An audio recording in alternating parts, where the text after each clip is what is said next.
estava pronto. E no versículo 16 ele diz: eu não me envergonho do Evangelho. Então, em primeiro lugar, nós vimos que ele estava pronto a anunciar esse Evangelho. Paulo estava pronto para pregar em Roma, como nós anunciamos no primeiro ponto, no dia primeiro.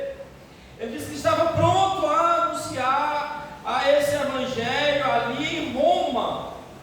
Nós vimos também que Paulo sempre esteve pronto a pregar em prisões, em liberdade, nas sinagogas e nas cortes, nos lares e nas praças. Pregava em pobreza ou com fartura, como ele diz: ai de mim se não pregar o Evangelho. Então tudo isso nós vimos na semana passada. Vimos também que o Evangelho era a sua paixão e razão de sua vida, de pregar, de anunciar esse Evangelho maravilhoso. Nós vimos também ainda, que em segundo lugar, que ele diz assim: eu sou devedor desse Evangelho. E vimos também um comentário de Stott a respeito disso, que ele fala que é a primeira. Ele diz assim, o comentário de Stott diz que há duas maneiras de alguém se endividar. A primeira é emprestando dinheiro a alguém, e a segunda é quando nos dá dinheiro quando nós damos dinheiro para terceiros. Então nós vimos que Paulo que Deus já tinha confiado o Evangelho a Paulo, e Paulo tinha isso como um tesouro, que ele deveria entregar em Roma. Esse tesouro precioso ele deveria entregar, não somente em Roma, mas também nós vimos que no mundo inteiro. Vimos também que ele disse que não podia reter esse tesouro apenas para si. Ele precisava entregar com fidelidade, anunciar com fidelidade, não apenas em Roma, mas ao mundo inteiro. Ser fiel no seu proceder, no seu anunciar, no proclamar, em ser esse arauto que falava a verdade, que anunciava a verdade. Também nós vimos que Deus confiou a sua palavra a ele. Ele nos entregou esse tesouro precioso, e precisamos ir de pronto a anunciar. Vimos também que sonegar o Evangelho é como um crime de apropriação indébita.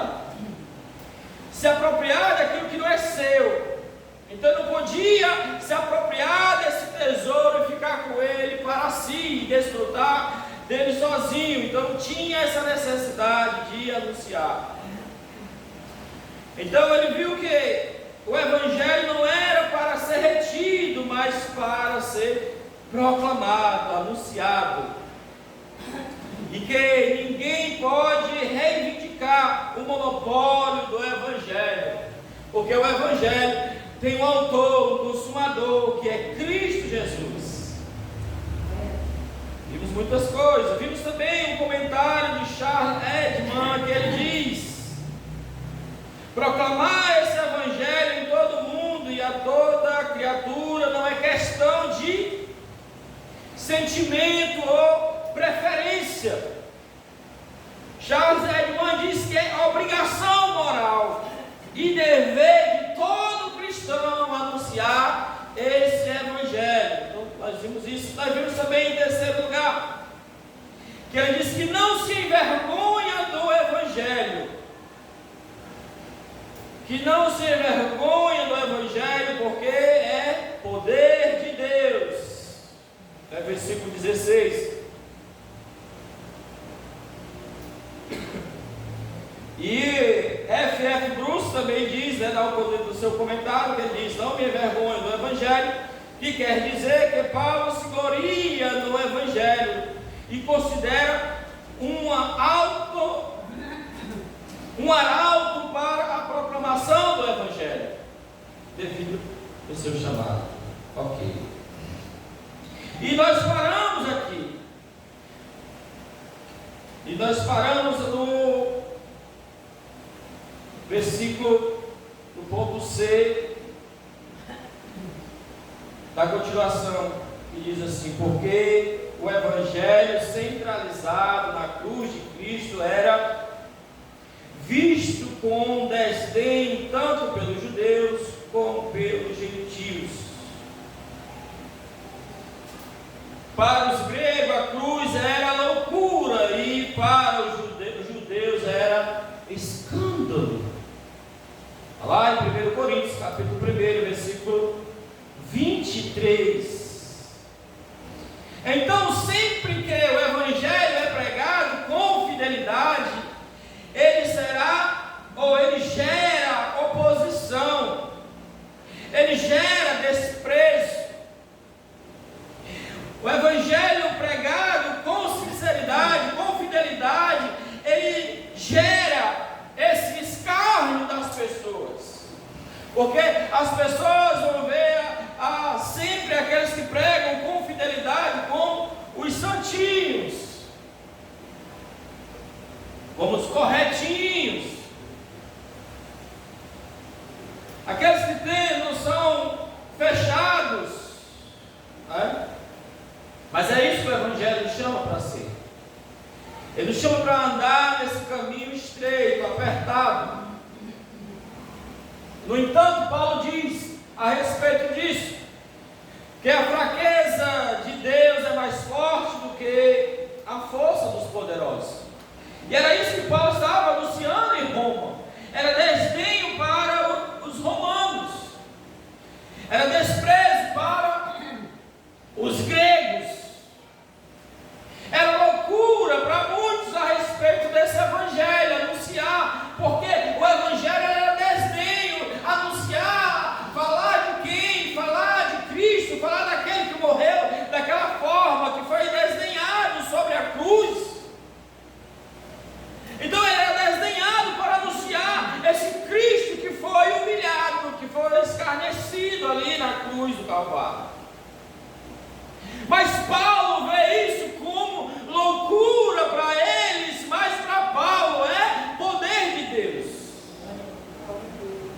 Porque para Paulo a loucura de Deus é mais sábia que a sabedoria dos entendidos, dos intelectuosos.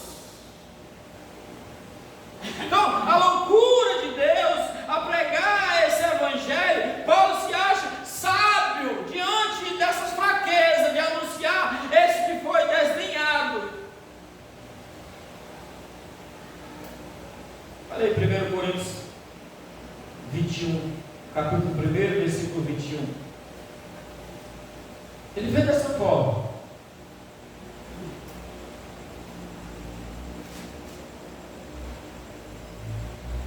vê dessa maneira,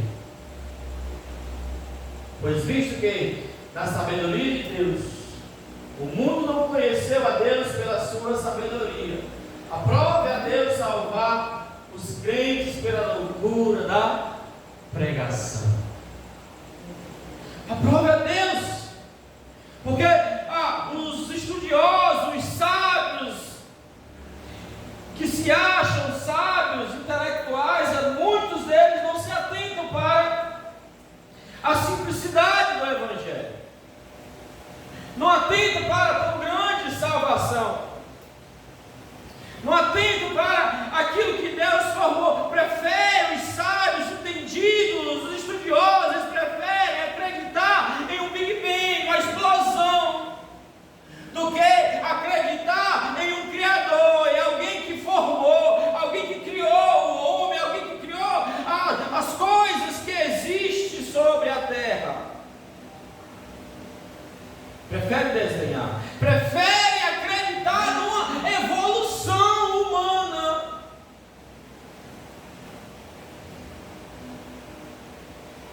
do que acreditar em um Criador.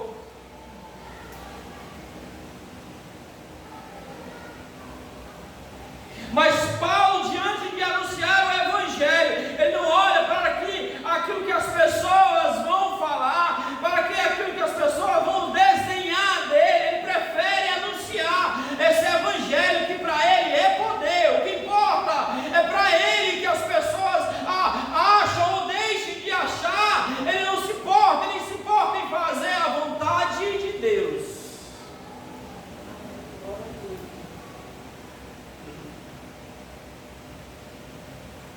Ele diz assim: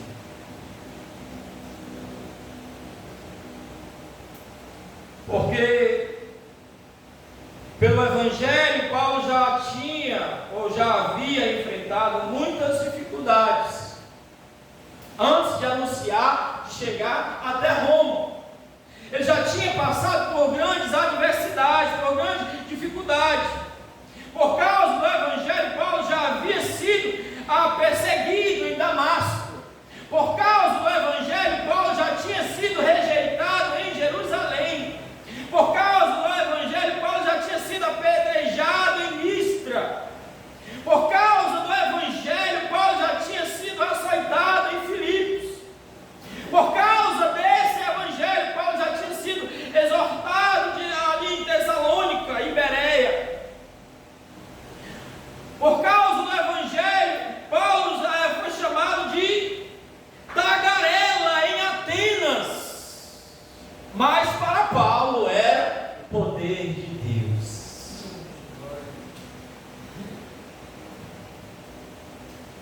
Já tinham desenhado de Paulo em vários lugares. Então, ele já tinha sido desenhado em vários lugares, pregar, tinha sido já sofrido perseguições e apedrejamento, e ele sabia o que lhe esperava em cidade, mas ele dizia, contanto que cumprisse dele a vontade de Deus. Ele sabia que lhe esperava escarnio, apedrejamento, açoites.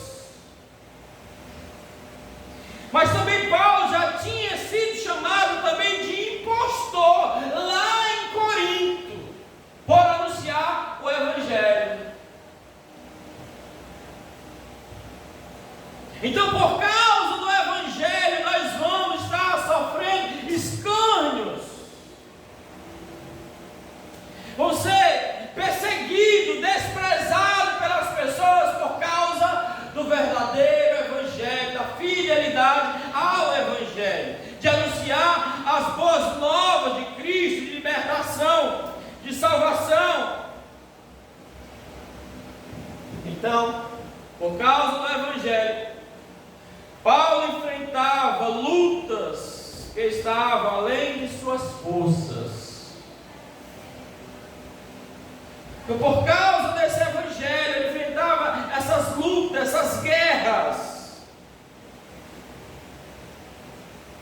Estava além das suas forças, mas Deus é poderoso para nos fortalecer, para nos dar ânimo, para nos dar alegria, para nos dar temperança, para nos dar bom senso, para nos dar equilíbrio.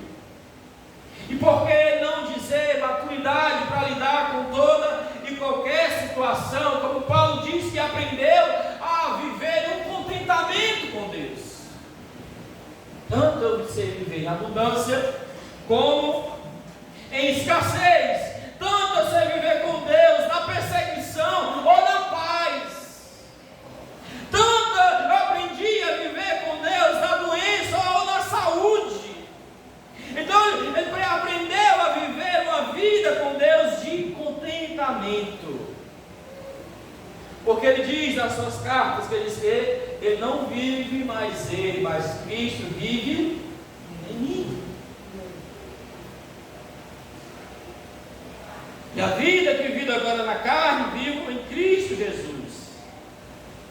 Então, por causa desse Evangelho,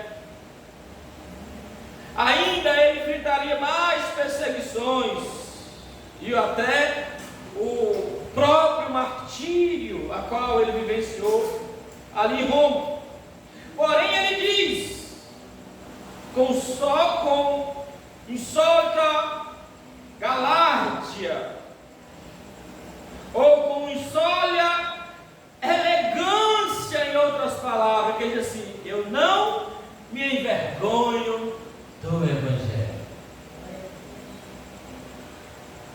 Ele diz com elegância, ele diz cheio de vontade, cheio de amor, que ele não se envergonha do Evangelho, porque é vivenciado esse Evangelho em nossas vidas sobre o poder sobrenatural.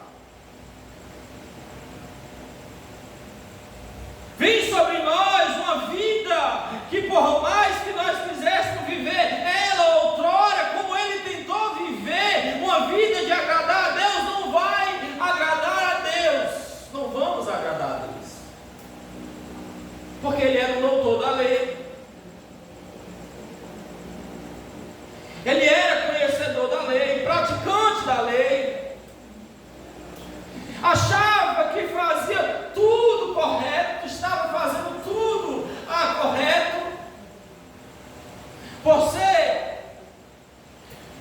um homem exemplar dentro da lei, por ser fariseu, ele se achava que estava vivendo uma vida piedosa, porque executava os mandamentos da lei.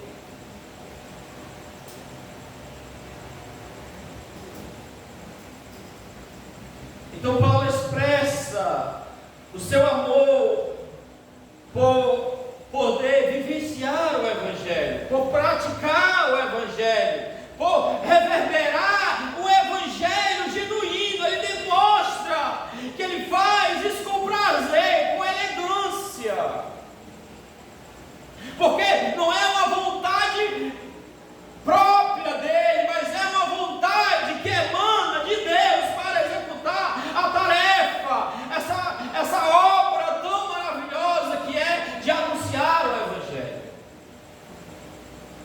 Não é simplesmente uma vontade humana, mas é uma vontade que é estabelecida por Deus, através daqueles que dedicam a sua vida ao Evangelho. E aqui listamos mais algumas razões pelas quais Paulo, o maior bandeirante do cristianismo, uma lista qual também vai ser mencionada, que ao ele dizer que não se envergonha desse Evangelho, porque ele vai dizer assim, ele vai dizer a origem do Evangelho. Está aí na parte B, ou na parte A do versículo 16. Versículo 16 diz aí: porque eu não me envergonho do Evangelho. Ele vai dizer essa origem. Então a mensagem do Evangelho não é uma palavra de César, não é algo que César decretou para que ele fosse anunciar, não era nada para agradar os homens, mas a palavra do Criador, do Filho de Deus. O Evangelho não emana da terra, mas ele ansiava pregar, desejava anunciar de cidade em cidade essa palavra que emana dos céus. Não procede de homens essa palavra. Então a origem dessa palavra ela não é dos homens, ela tem uma origem, ela vem do próprio Deus. Não é de lucubração humana, mas é da revelação divina. Não é nada de obra humana, não é nada de espírito de homens, não é nada de ordem humana, não é nada de mandamento humano, mas é um mandamento divino para que o homem possa anunciar. Por isso Paulo, eu anuncio porque a origem do Evangelho é uma origem divina. É algo que emana de Deus. E em segundo, a natureza do Evangelho. O Evangelho é a boa nova do amor de Deus ao homem. Olha a natureza. O Evangelho é a boa nova do amor de Deus ao homem. É a boa notícia do padrão de Deus ao pecador. Então o Evangelho é essa boa nova que Deus a estabeleceu, que Deus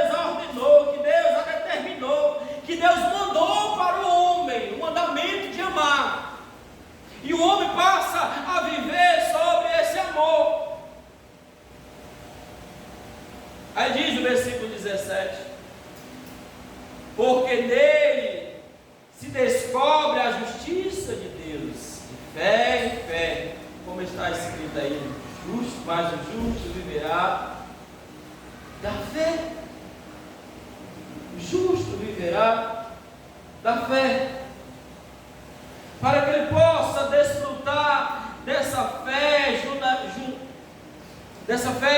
genuína, dessa fé salvífica, dessa fé como fundamento, dessa fé baseada em Cristo Jesus, naquele que estabeleceu a salvação, daquele que estendeu a salvação a toda a humanidade, mostrando o poder da ressurreição, estabelecida por ele, porque ele diz: todo aquele que crê em mim, ainda que morra, ele viverá. Então ele passa a anunciar esse evangelho de salvação para aqueles que creem, para aqueles que confiam. Então ele passa a anunciar esse evangelho. Mas ele não fala só apenas do amor, mas também esse evangelho que fala de justiça. O evangelho resplandece tanto o amor quanto a justiça de Deus. Tanto o amor, como ele é longânimo, como ele é bondoso, como ele é maravilhoso, como ele nos ama, como ele nos entende, como ele nos compreende, sabe? Porque todo mundo vive essa parte amorosa do entendimento, da compreensão de Deus, mas esquece que ele também é justiça. Por ele ser Deus, ele é justo. Por ele ser Deus, ele sabe que o seu Filho ressuscitou para que todo aquele que nele crê tenha vida, e vida com abundância. Mas é para aqueles que creem, aqueles que não creem, lógico que é diferente. Então ele é justo, porque a palavra diz que é todo aquele que nele crê. E os que não creem, onde é que estão? Vai ser da mesma forma, do mesmo jeito. Todos morrem, todos vão para os céus.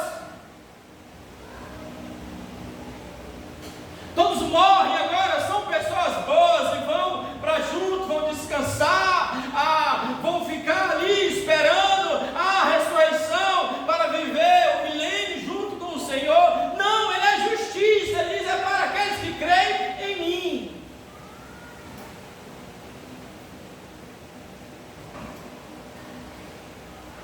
Em terceiro lugar, o poder do Evangelho. O Evangelho é poder de Deus. O Evangelho é onipotente, como Deus é onipotente. Não há coloração, ou não há coração tão duro que ele não possa alcançar. Não há vida tão distante que ele não possa alcançar. Não há coração tão duro que ele não possa quebrantar. Por quê? Porque o Evangelho é o poder de Deus. Não há lugar aonde ele não possa entrar. Não há profundidade que ele não possa ir. Só o Evangelho vai a todos esses lugares, alcança todas as profundidades, alcança todas as alturas. Nada pode nos separar desse Evangelho, a não ser que o homem não queira, que o homem não aceite, que o homem não corresponda.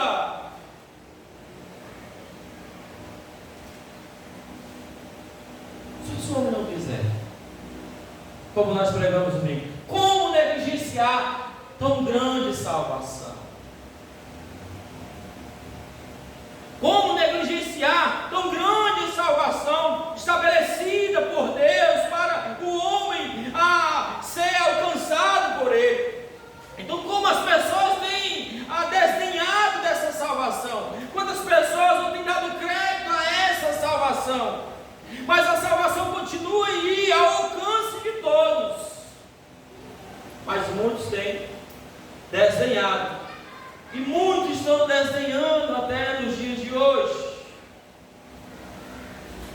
quarto lugar, o propósito do Evangelho. O Evangelho é o poder de Deus para a salvação. O Evangelho não é o poder de Deus para destruir, mas para salvar. É um poder salvador, é um poder eficaz. O Evangelho, ele é completo, ele não deixa a desejar em nada. Por isso, a Bíblia diz que ele já tem tudo preparado de antemão para o seu povo, para aqueles que creem no Evangelho, tudo está preparado.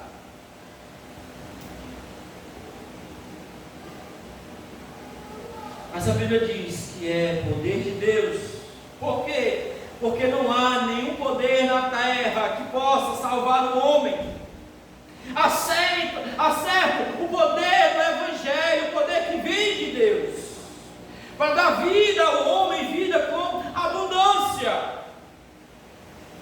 Então é algo que já foi estabelecido por Deus. Cabe ao homem aceitar e também cabe ao homem querer anunciar. Mas Paulo diz: eu não me envergonho do Evangelho. Não me envergonho de ser desdenhado. Não me envergonho de me chamarem de louco.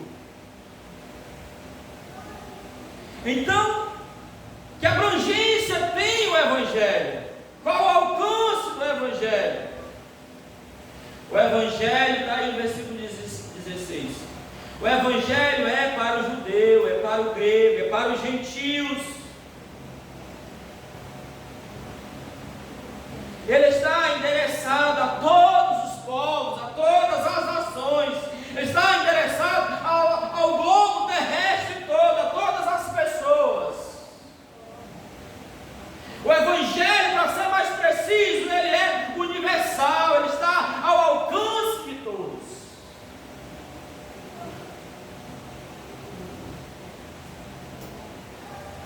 Ele é tão amplo a ponto de oferecer salvação a todos os homens, em todos os lugares, ao mesmo tempo. Olha só.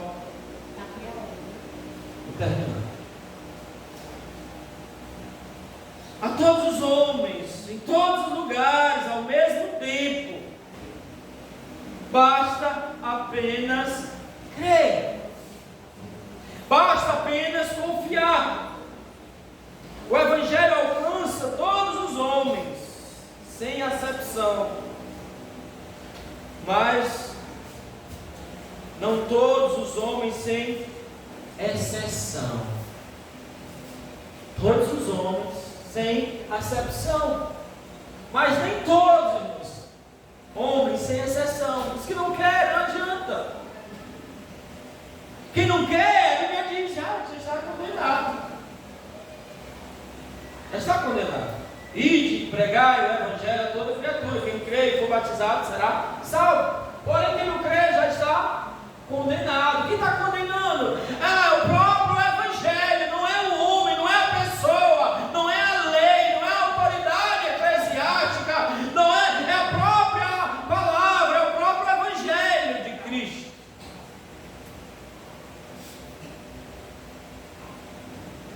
Em sexto lugar, quero terminar, viu, Ana? Em sexto lugar, a condição do Evangelho. O Evangelho estabelece uma condição clara para a salvação. E qual é essa condição para a salvação? Já falamos várias vezes. A fé em Cristo Jesus, o nosso Senhor. A fé em Jesus Cristo, nosso Salvador. Aquele que deu a vida, só basta crer, basta confiar e acreditar que Ele é poderoso para nos salvar. Então o Evangelho só oferece a salvação àquele que crê. A salvação só é, infelizmente ou felizmente, apenas para aqueles que creem. Se não crê, nem adianta dizer que crê. Se não crê no Evangelho, não adianta se aproximar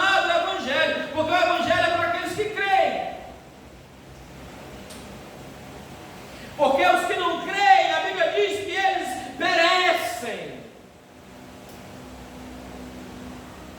Porque a salvação é pela fé, e somente pela fé, só através da fé. Aí o versículo 17, só pela fé. Porque dele se descobre a justiça de Deus, de fé em fé. Como está escrito, o justo viverá da fé. Ou podemos dizer, os justificados viverão pela fé.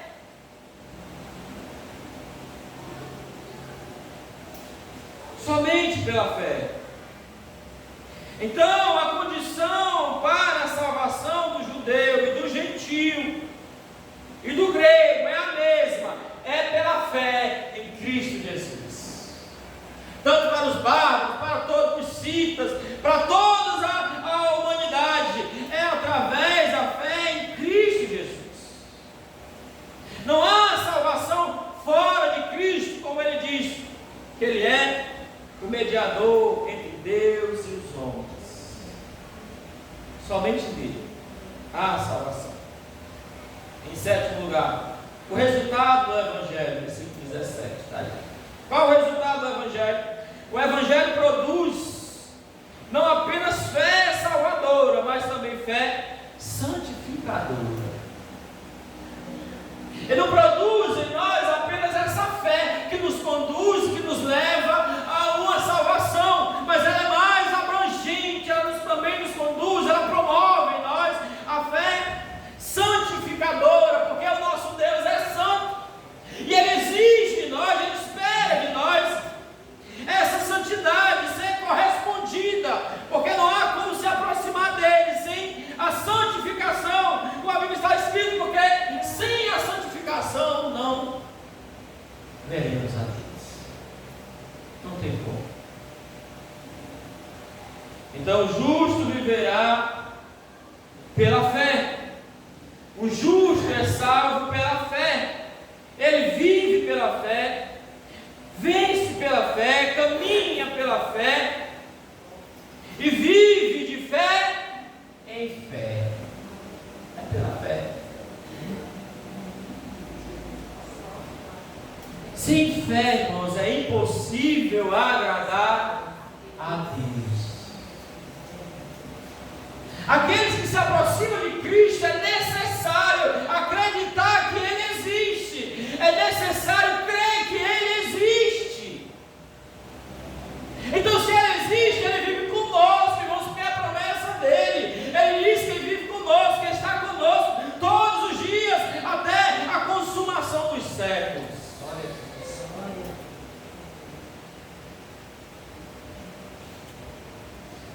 Então temos que acreditar, confiar, estabelecer, anunciar o Evangelho, pregar o Evangelho, não se envergonhar do Evangelho, sair, irmãos, pregando o Evangelho nas ruas, os familiares, os vizinhos, testificando das marcas de Cristo em nós, enquanto vivemos sobre essa terra, porque foi para isso que Cristo morreu e ressuscitou, para que nós possamos viver como Ele viveu, e ser chamados de cristãos também, ou pequeninos, né, como eram chamados outrora, ou pequenos cristãos, porque tinha a sua vida baseada, alicerçada em Cristo Jesus. Então a sua conduta, o seu caráter passava a imitar a Cristo.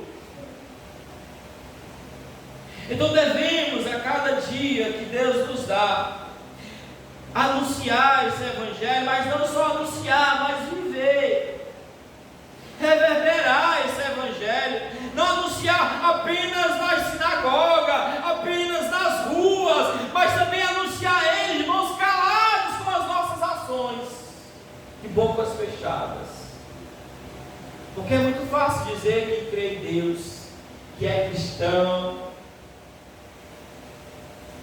É muito fácil dizer que serve a Deus,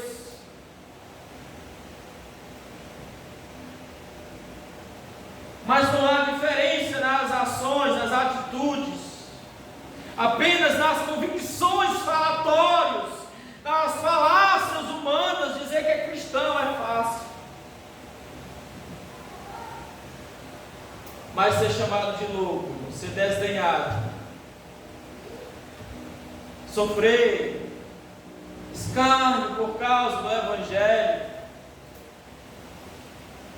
é outra conduta, é outro caráter, é ter convicção do seu chamado, de cada oportunidade que nos é dada, irmãos, anunciar esse Evangelho, sem dúvida alguma, saber que o poder de Deus vai operar em nós, irmãos, que o poder de Deus vive sobre aqueles que creem.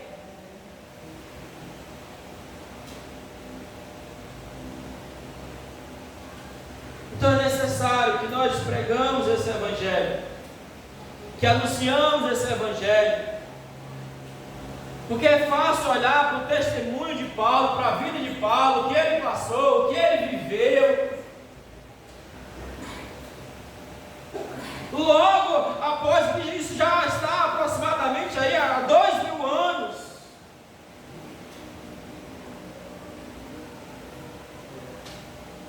E aí vamos continuar apenas relembrando as histórias dos nossos irmãos, que eles viveram, que eles pregaram, que eles anunciaram, que eles não se envergonhavam.